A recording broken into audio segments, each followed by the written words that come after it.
Hello, everybody. You are all very welcome to tonight's information session on the Postgraduate Certificate in Creative and Cultural Entrepreneurship. Great to see so many of you here. Thanks so much for coming, for giving up your time to come this evening. Tonight is going to consist of a few slides from myself, just around the application process, who should apply, what to expect from the course, etc. And then I will pose a few questions to our panel. We're delighted to have Carl Thomas, Dr. Carl Thomas here. He's the academic lead for innovation and creativity at Trinity College. He's also the lead facilitator on this course. We're also delighted to have two past students from separate intakes. So we have Paul Bond, who is the creative director of the Flying Seal. Thanks, Paul, for coming here. And we have Paul Curley. Might refer to you as Paul B and Paul C, so I don't confuse matters later on, but Paul Curley is the artist in residence in Dreacht Theatre. So thank you so much for coming. Delighted that you're here and looking forward to hearing a little bit about your backgrounds and your experience of the course later on in the call. So we might get started with the presentation. As I said, this is Creative and Cultural Entrepreneurship. And if we go to the first slide, we look at who is this course for? Well, it's for graduates involved in the creative and cultural industries, for those looking to uncover their creative value and seeking to create a sustainable career for themselves. For those self-employed and in employment in the creative and cultural sectors who are wishing to foster innovation and enterprise within their organizations, and for creatives looking to upskill. So for those that have the skills, the talent, the business idea, but maybe lack the business knowledge. What does this course offer? Well, this course offers a level 9 qualification from Trinity College Dublin, a unique combination of transferable and entrepreneurial skills, presentation and communication skills, teamwork and leadership skills, access to networking opportunities with potential collaborators, mentors and investors, skills to start up or develop a business, a range of career supports within Trinity, and professional one-to-one project mentorship. So there's 3 modules, and the themes of those are innovation and creativity, creative and cultural enterprise development, and career pathways. How the program works, well, it's delivered part-time, online and in person. So you can see module 1 is in person, module 2 online, and module 3 in person, all going to plan. It's going to be on Tuesday and Wednesday evenings from 6 to 9 p.m. for 19 weeks. It's going to be in Dublin in the Tangent Space, which is in the Trinity Business School on the first floor, and in Galway. So we're just in the final stages of confirming that venue, but we can do that in the next week or two. So if anybody needs that direct information, you can contact me. My details come up a little bit later on. So this course starts on the 18th of January and runs through to the 8th of June next year.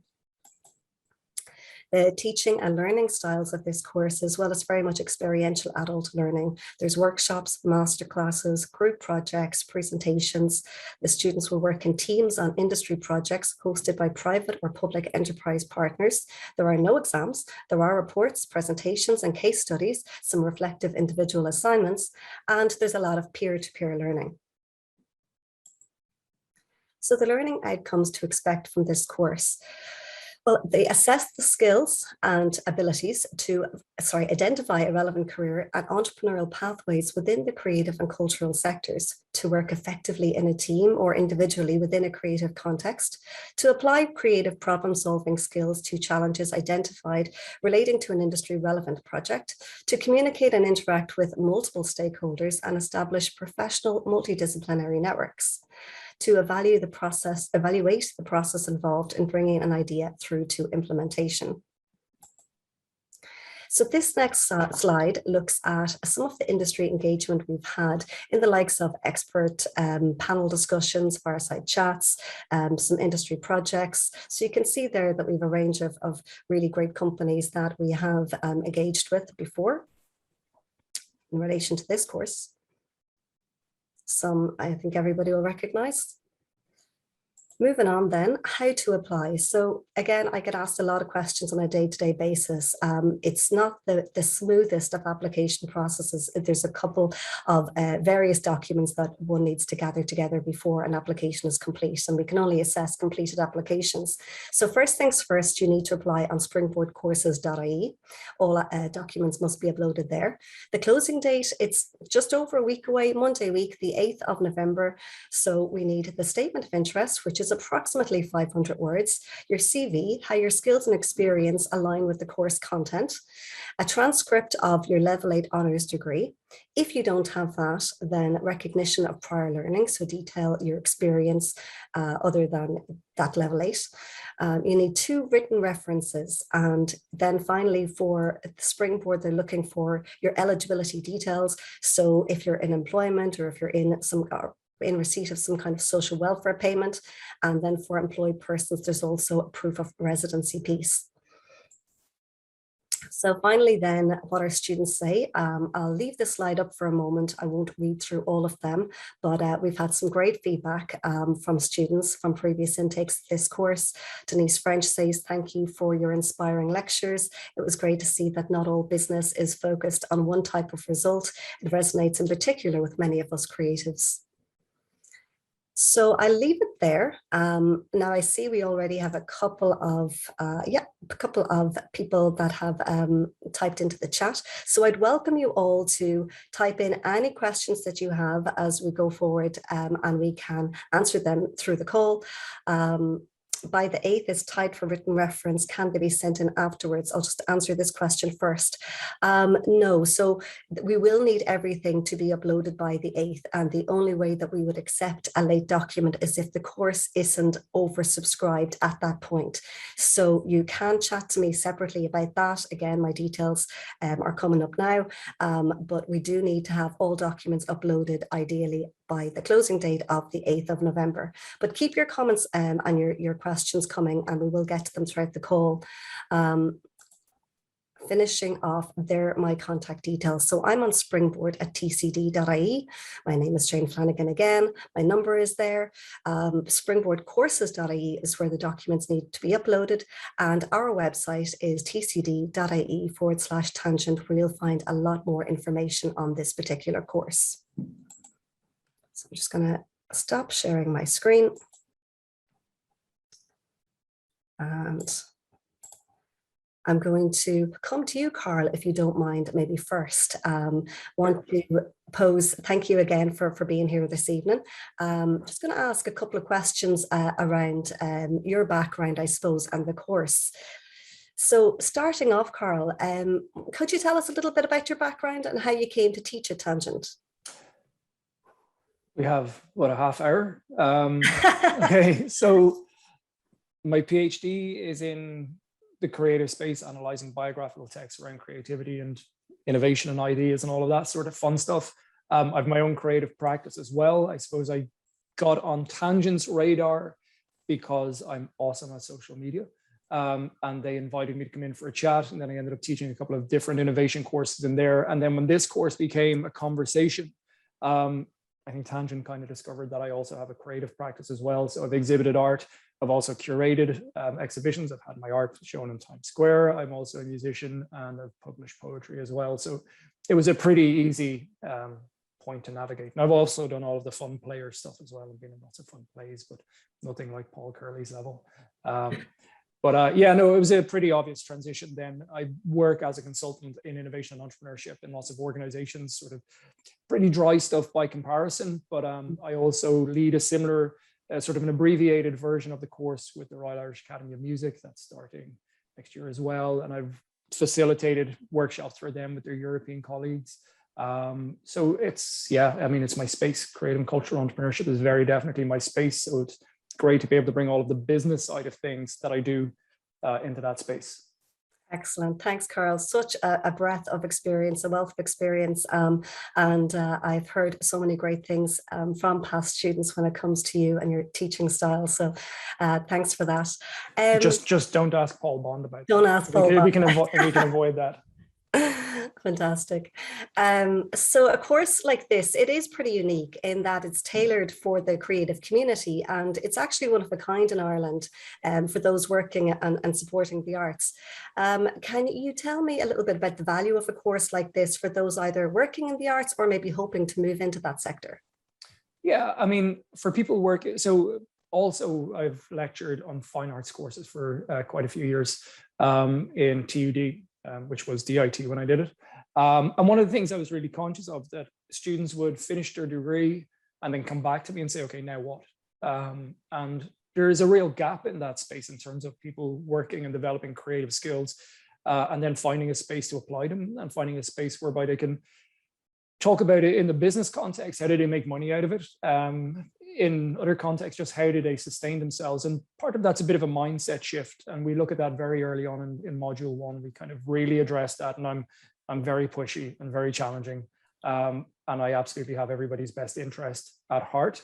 But it's a safe enough space to be able to challenge people and their thinking around that. So they don't slip into the kind of the traditional model of behavior that's associated with being a creative that gets in the way then of your ability to kind of be able to say, well, actually my skills are worth something. And therefore, as a buyer of the skills I have, you should pay an appropriate price. So we look at those kinds of elements. We overlap a lot of that sort of growth piece with the design thinking model in module 1, and then there's a variation on this. So this iteration of the course will have a project whereby the groups will develop their own company, and I think that's a really useful skill set for the guys to have, which would be similar to the first iteration, which Paul Bond would have been involved with, and that's really useful for this particular cohort because it throws you in at the deep end, and it forces you to work in a way that you're going to be working. You have to think about the kind of the product, what it is you're producing, or what it is that you have a skill set as a product or a service, and you essentially have to find a way to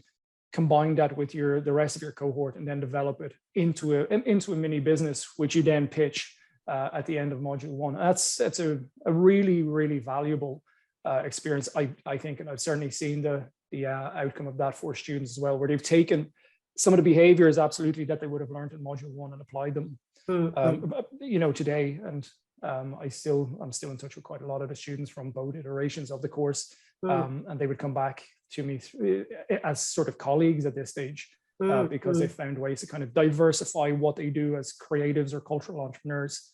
So it's really interesting. That really speaks to the networking. That's a huge part of it, of course, the peer-to-peer learning, coming together with like-minded people, but from very diverse backgrounds.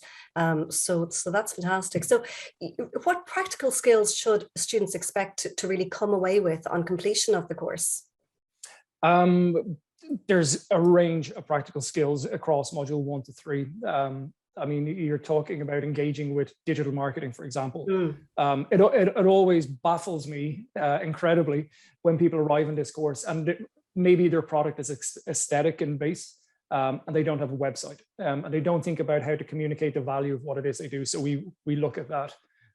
So there's a marketing component attached to it. There's also some conversations around finance and how we engage with that, and they're always a bit emotional. And that's part of the fun, but there's a range of skills. I mean, the design thinking skill set in terms of understanding clients, being able to empathy map around that, identify, using a business model canvas, for example, to be able to identify the kind of channels that you'll engage with, what's your unique value proposition, being able to just sort of get into the space of understanding revenue streams. So there's a huge number, but networking, as you mentioned, is something that we push really, really hard. And it's sort of entrepreneurship 101, but it's not just networking and showing up at events. It's being strategic around networking. It's things like developing strategic networking maps, and engaging with that kind of process as well. So, and identifying people in your space who could potentially champion your cause, who, these are all sort of part of the entrepreneurial tools that people pick up across the course. Great. And we spoke about the diversity of the students on this program, and that goes across age profile, employment status, and their working backgrounds. I often get asked on a daily basis, is this course right for me? Or this is my background, is this the right course? Can you tell us a little bit about the types of students that have undertaken this course in the past? I kind of want to make a joke, but I probably shouldn't, but I would say they're all terrible people. Mostly Paul Bond, but he's genuinely one of my favorites.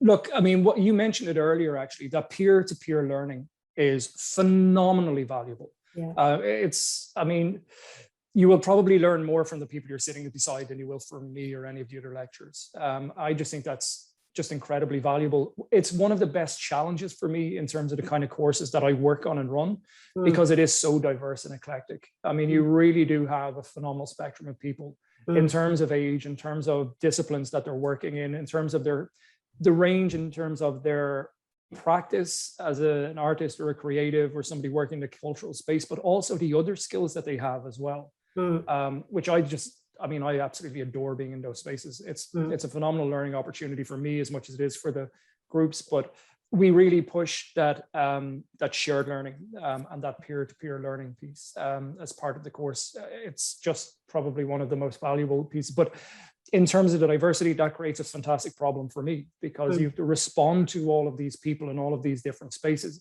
And it always seems like a little bit of a challenge on night one, because people say, well, I'm actually a ceramicist, or I work in the cultural space, or I work in this space. And it's brilliant. That's what you want, because they may not hear immediately, well, we're talking about ceramicists or we're talking about musicians, but that grows throughout the course. Yes. There's so many people on it that you can't pinpoint everybody's practice in the first hour.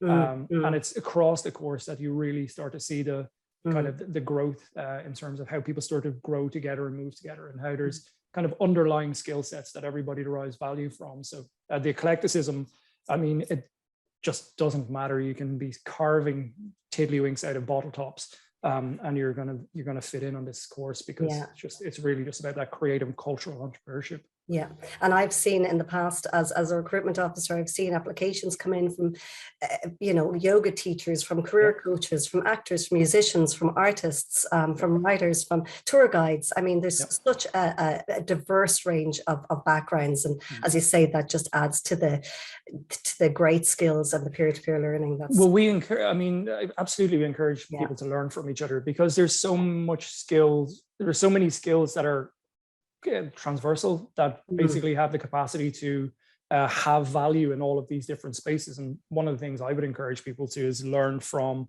if something works for a visual artist and you're a photographer, then you can learn from that. If somebody works for an author and you're a poet, you can learn from that. And actually you can also learn from the visual artist, and you can learn from the photographer and the ceramicist and the dancer and the actor, so there's fantastic. So then a final question I'll put to you before we move on then is, obviously a lot of our students are busy adult learners, or they might have full-time jobs.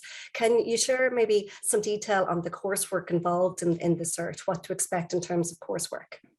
Yeah, well, I mean, I think probably the two Pauls can talk about this as well. I would say it's no problem. It's easy, but there is an ask attached to this. I mean, it is a level 9. You are leaving with a postgraduate certificate at level 9. So there is an ask attached to this. But what I will say is all of the learning is practical. And what you'll actually find is that while you're working on the assignments, and especially with the sort of building your own company assignment, you're building skills that you're going to be using yourself on a daily basis. So while there is time given over to it, I don't think it's awful time. It's certainly not hardcore study time. It's very much experiential, and there's a lot of emphasis on doing rather than reading. And that can be time consuming. And I fully understand that people have families and people have jobs as well attached to this. But it's cliche, but this is time that you're investing in yourself. That is genuinely the case on this. It's very much what you put in is what you'll get out. Yeah, I've heard that said again. With this course, absolutely. The quicker you just sort of drop the barriers and engage and get involved, the more you're going to learn. I see that every iteration of any course like this, where people just sort of throw themselves into it. They're the ones who come out with the best experience, or certainly the evidence of the best experience. So fully encourage that. Thank you so much, Carl. And maybe there'll be a few questions for you in the chat. But moving on then, I might go to Paul B first. And thank you for your patience. And I just wanted to ask you a couple of questions. Maybe firstly, tell us a little bit about yourself, Paul Bond, if you don't mind, your background. Well, My name's Paul. I live in Monaghan, the true centre of the universe, and we have a family business, so we sell a lot of products on Amazon. I write a blog. I keep threatening to write a novel, and we build large wooden giants in our local Rossmore Park, and to encourage kids to come out and visit the park, and we run events and festivals out there. So very good, very good, fascinating stuff. Real entrepreneur. And so you decided to go back to education. Can you tell us a bit about why you chose this course? Maybe what was going on that you considered further study at that point in your life? Well, technically, I didn't actually choose to. I had never considered doing third level education. Well, I had when I was doing my leaving cert many years ago. I'd never gone to college. And I would say I'd only thought of college in that I was jealous of my eldest kids. They were both at college, and this course chose me somehow. I just randomly saw a Facebook ad and I read it and I thought, God, that sounds really interesting. And I think at that point in my life, I was looking for some meaning or something more. And I found it with the course. Excellent. And I might go to you, Paul Curley, for the next question. Maybe, well, first of all, if you could tell us a little bit about yourself and your background as well. You're the artist in residence in React, what that entails and what keeps you busy. Hi, my name is Paul Curley. I am a theatre artist. Yes, I am a theatre artist in residence at Dreacht in Blanchardstown. That's a recent appointment through the Arts Council. It's an initiative supported by the Arts Council, which allows me to undertake my practice in a venue, in an art centre, in a context, in a community for 12 months, starting in September of this year. I'm going through to August of next year. As I said, I'm a theatre artist, and my expertise is in making and presenting work for young audiences and for families. So that's my main occupation, is creating and presenting that work and performing in that work for that particular audience. Great.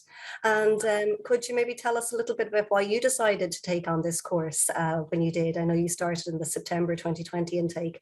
What made you decide to apply?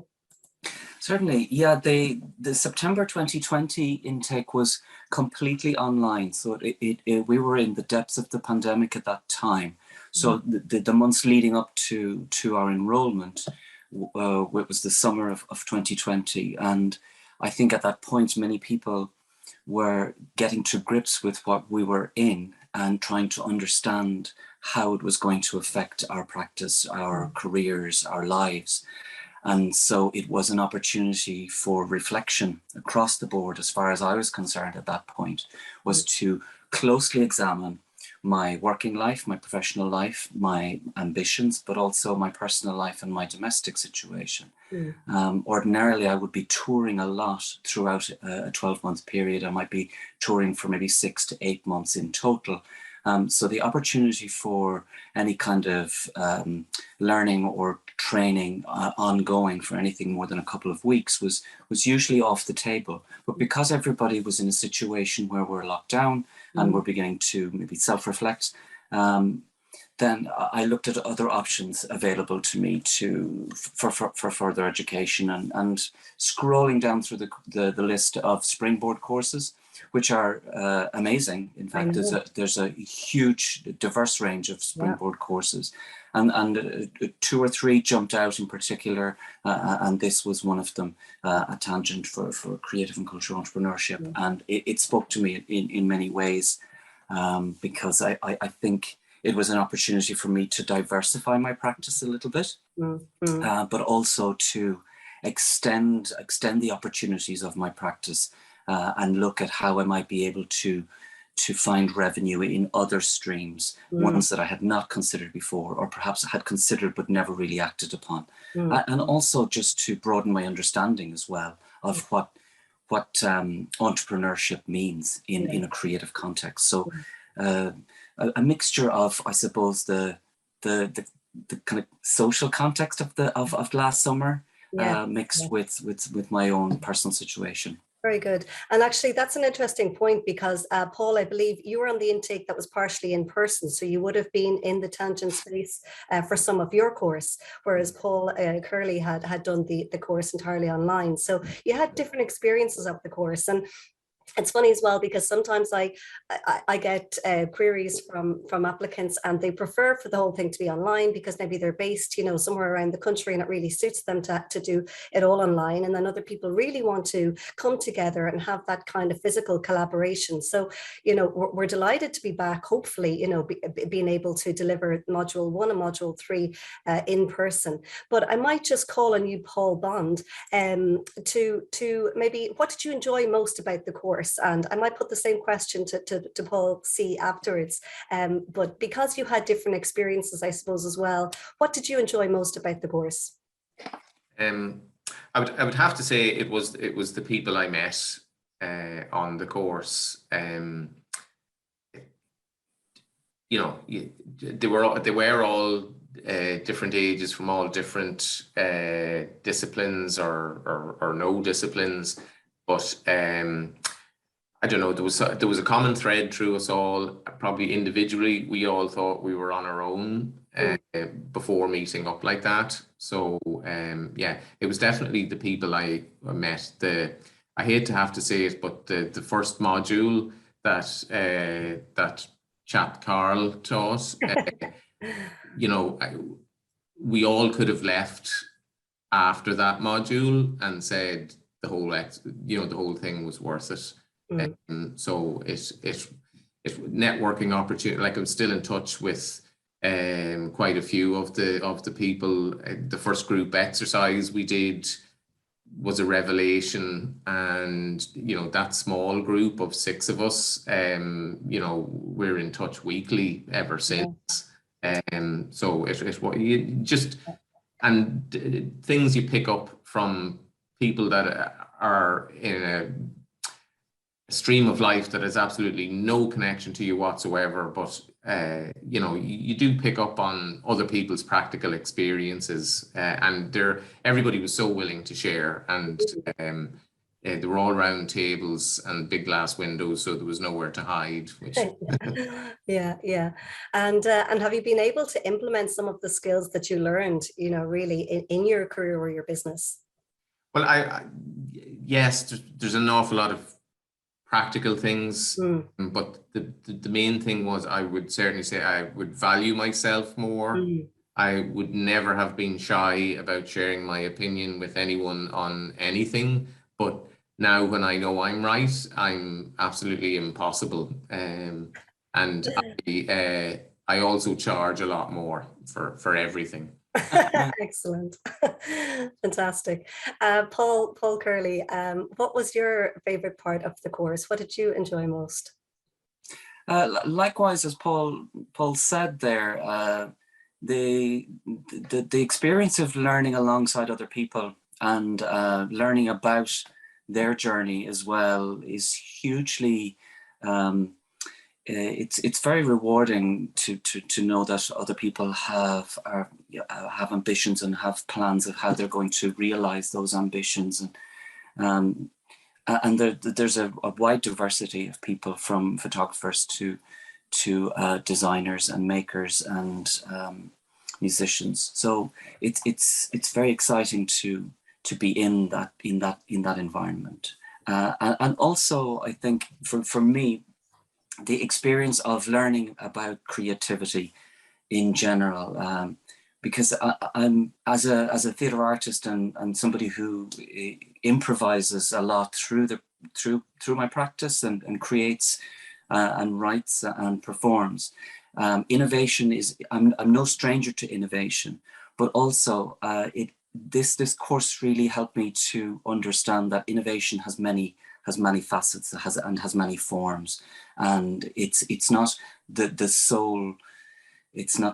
sole access, or artists are not the only people who can access creativity. Creativity is for everybody, and that what Dr. Thomas was saying there earlier about challenging people's perceptions of creativity in the first module. and really shaking the ground that you stand on a little bit just to see how you get on with that is really interesting in the first module. I'm envious of your experience. I got to get on this. Sorry, Jane, could I, Paul threw me a little bit by referring to Dr. Thomas. That. Yeah, I was waiting for something. It shook me a little bit as well. I tend to avoid that kind of title stuff. It's not my jam. But one thing I did want to say was in the second and third module, you did have sort of like lots of guest lecturers, and there was a great buzz sometimes when you were sitting listening to somebody and you go, "That's dead wrong. I know way more than that." And they think, you know, if that bozo can get a job lecturing in Trinity, my damn book. Very good. Well, certainly it's important to value your own skill set. I had to laugh there. Is it a little bit, Carl, like Ross and Friends being called a doctor? Listen, you work hard for it, and then, you know, I've no issue with it. I just don't really believe in titles. It's not my space. Actually, weirdly, on this course, I mean, as I've said, I learn probably as much as most other people. I'm pretty much there as a facilitator. Sort of that's the nature of this kind of course. And we talk about a dialogical model of engagement, so it's based in dialogue, and it's not always me leading that. You know, I mean, there's sort of me kind of bracketing some of this stuff, but everybody's given space to take ownership over it. And some of the conversations are incredibly personal, because we are challenging some of the mindsets in there around what creatives should be and how they should be received in public, and then how do they codify their behavior to align with those perceptions. And we disrupt a lot of that. And that can be challenging for people. So it does have to be sort of that safe space around it as well. And we, you know, but it could be well, not Paul Bond, definitely not. But it could be absolutely Paul Curley leading a conversation in that direction, no problem. Yeah, I see we have quite a few questions or comments at least. So I'm just going to go to the chat now and kind of go through some of them. So bear with me a second. This was just go on ahead. Before we start the questions, Jane, even just a flag, I'm quite conscious that there's Paul Bond and Paul Curley. We don't just limit the courses to Paul or men. There is a really broad demographic across the course. Just to flag that in case it seems like this is sort of... If your name is not Paul, you can still apply. Although they are usually the very best people on their course. Generally that's the case. Brilliant. Okay, so I have sent my application as soon as the course was available. Yes. So basically, well, if there is anything wrong with your application, will you be told to correct it? Absolutely. I am looking at documents all the time. So if there was anything out of place or you're missing a document, especially if you have submitted your documents early, I have a chance to be able to go back to you and say, you know, maybe this could be more updated, or you need to swap this for that. So yes, absolutely is the answer there to that question. The next question, I have already applied but didn't attach all the documents. Can I still do it? So yes, you can. So you can do that by logging back into the Springboard website, going to your name in the right-hand corner, and there's a drop-down arrow. You go to applications, and beside the name of the course, there's an icon for uploading documents. But look, come to me tomorrow if you're not sure, Springboard at tcd.ie, and I can help you with that. But it's very straightforward. You can upload documents anytime up until the closing date, but that is coming up soon, so be quick about it. Next question, how many people will be on the course? So there's 64 places funded by Springboard. So we'll have 20 or 20 something of those in Galway, and there'll be the remainder will be in Dublin. And that's kind of based on the numbers of applicants we get. We always get more applications around the Dublin region, but certainly this is the first time it's really on the ground in Galway, and Galway's long been associated for having you know, such a rich culture and traditional art scene and everything. So we're delighted that it's going to be down there as well as Dublin this year. So any guidelines on references, what should be included? So just on references, they don't have to be one academic, one professional. They can both be professional, and they can be from anybody you've worked with in any capacity that could speak to why you'd be a suitable candidate for the course. So if they look at the questions like, how do you know the individual? Would you recommend them for the Creative and Cultural Entrepreneurship program? They're really the two questions that referees should focus on for a good reference. So again, going down to the next question, I don't have a creative business idea as such. I am a nutritionist and studying to be a yoga teacher at the moment. I want to maximize this as a business. Is this course relevant to me? Carl, can I put that one to you instead of me continuing to blabber on? But yeah, what would you say to that? To be honest, it could go either way between this course and the other innovation entrepreneurship course. But we've certainly had a lot of people with yoga backgrounds on the course as well, because it comes under a lot of the time more under that cultural piece rather than a sort of traditional business model. But absolutely, I mean, you wouldn't be wasting your time on this course by any stretch of the imagination. You will learn. As somebody else asked a question in there, there is a crossover between both courses in terms of some of the content, but it is the cohort that's present and the tailoring of that the content for the cohort. In terms of the creative and cultural entrepreneurship. So you would use some of the similar skills like design thinking, but the application of those skills of that tool set would be different. You know, and there's a slightly different element around the kind of the mindset piece on the creative and cultural entrepreneurship compared to the innovation and entrepreneurship specifically. So in terms of that person asking about yoga, you absolutely would not be out of place. But you do, you know, you could go either way. But certainly you would come under the heading of that kind of cultural enterprise piece. And there have been a lot of people involved in yoga on the course over both modules, actually. Yeah. So, yeah. Very good. And that other course, Innovation and Enterprise Development, is currently open on the Springboard system as well. That closing date is the 25th of November. So you feel free to jump on and apply to that one as well if you wish, or, you know, have a read through both and decide which one is most suitable for you. And again, I'm here if you have any questions. Moving on then, I have a master's degree from a Polish university. Do I still need to supply an NARIC comparability cert? So yes, that's really simple to do. You just go on to the NARIC website, and I can pop the link in the chat maybe, or come to me tomorrow and I can send that to you. But it's really simple. You just pop in the details of your Polish degree, and it tells us what level that is on the National Framework of Qualifications. So for anybody whose degree is from an institution outside of Ireland, we need two documents. We need the original, the one from Poland in this case, and the NARIC cert. So we need those two in that instance. Moving on, there are a couple of dates that I may not be able to attend. Is there flexibility, and will it be possible to have the recordings of the lectures? So we do endeavor to record all the classes. However, there's so much teamwork going on and collaboration in this course that we really ask students to be there in real time 100% of the time, whether that's online or obviously in person. You need to be there. So in order to even get a Springboard qualification at level 9, it's a requirement that you must be there at least 80% of the time. But we at Trinity at Tangent ask that you are there ideally 100% of the time, although we understand if there's, you know, one or two dates that you can't make. So we have another thank you for this very inspiring meeting. The course seems fantastic. It is, you're not wrong. Even better than expected, and I hope my application will be successful. In this regard, I have already applied, and I wonder what is the time frame for responses. So we're not going to be awarding any places until after the closing date. What we do say is that everybody will know at least 4 weeks before the course starts on the 18th of January. However, you'll probably know before that even. So as soon as we can turn things around and get back to you all, we will, but it will be, you know, 3 to 4 weeks after the closing date approximately. Love the sculptures in Rossmore Park, Paul, so there you go. Great. Talented man. Out there seeing them. Fantastic. I must Google image them after this, or take a trip to Monaghan, the centre of the universe. Even better. Yeah. I'm from Cavan, so it's not too far to go. That doesn't count.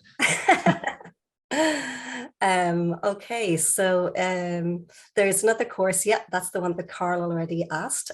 So we're down to if you're self-employed, is there anything else you need? So really just instead of like for the eligibility funding section, you need to upload something to show you're self-employed.